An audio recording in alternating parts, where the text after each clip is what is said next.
What is up, my fellow Chibits? Today is JoJo Day, one of the best times of the week. JoJo is finally here with a new episode. And to start it off, I gotta talk about Koichi. I gotta talk about his stand and its design. Now, I don't know if it's just me. I'm an anime only when it comes to this part, and I gotta say that Koichi's stand, it looks very, very similar to Cell's imperfect form. I gotta point that out, okay? When it comes to some of the colors, the way it's designed and all that, and the face structure to the way the tail is, it looks a lot like imperfect Cell. I'm not even joking. Like, I got some massive Cell vibes from this episode when I saw the design of Koichi's stand. So hopefully that's not just me. I gotta point that out, because when it came to everything with the way it was wrapping itself around the dude in this episode, I was like, that looks like something Cell would do with his tail when he was in Perfect Cell, going around being sneaky and shit. That's exactly what that reminded me of. Now, I don't know exactly which came first. I don't know if JoJo Part 4 came before Dragon Ball Z, the Cell Saga. I have no idea where the timeline is when it comes to that, because I know JoJo's been around for a very, very long time. I'm just kind of curious exactly which came first. Did this come first, or did Cell come first?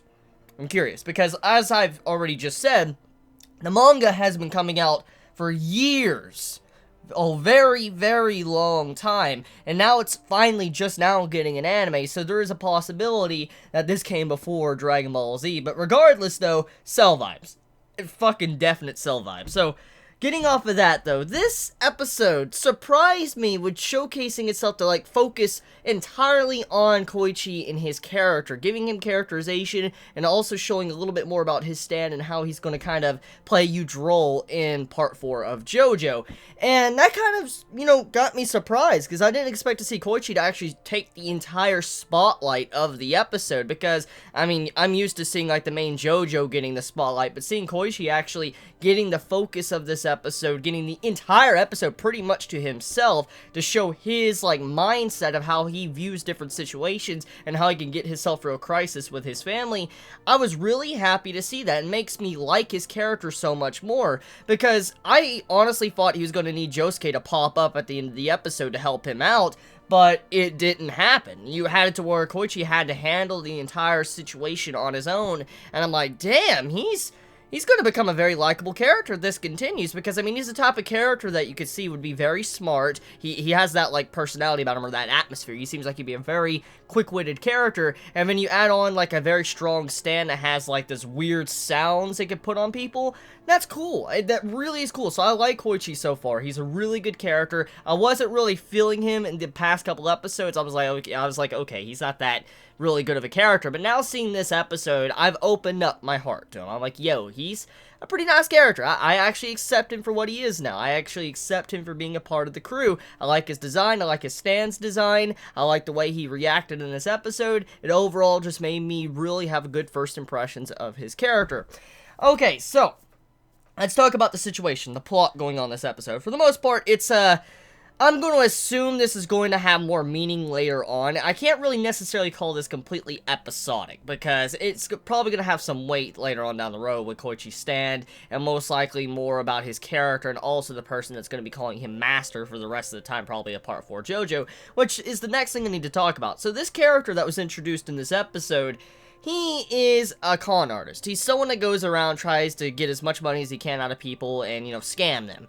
And he was scamming Koichi completely at the beginning of this episode, but thankfully, you know, Josuke and then they figured it out, and they managed to overcome his stand, even though his stand, in a way, it's actually very strong. I mean, it seems like it might be weak, but it's strong, because, I mean, if certain people have, like, the knack of getting guilty easy, this stand can easily topple many people, and it can easily overpower so many people in society. Now, I'm willing to bet that this stand that the dude had would not work on Dio. There's no way in fuck that would probably ever work on Dio, because we know what type of personality Dio had. So, this stand would have been rendered useless against Dio. But, against regular people and stuff, I could see how this could be a very powerful stand and be able to wipe out a lot of different people, and also cause them to even commit suicide. We even saw in this episode, if someone gets weighed down by their guilt so much with this lock on them and it continues to build up, they will literally try to end their lives. So that right there goes to show you that his stand is pretty strong if it's left untouched, if the guilt continues to build up.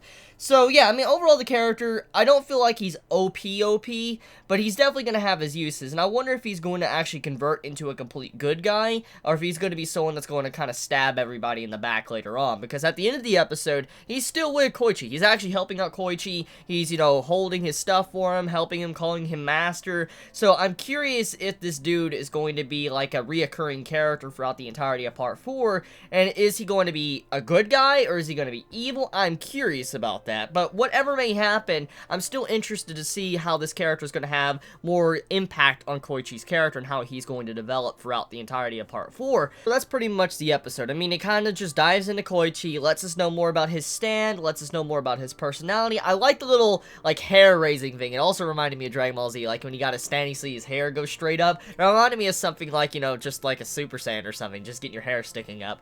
But yeah, this episode overall of JoJo is very enjoyable, and it took the time to develop Koichi's character. So let me know your thoughts in the comments below. You all have a wonderful day or night wherever you live. Please be safe. Chibi out.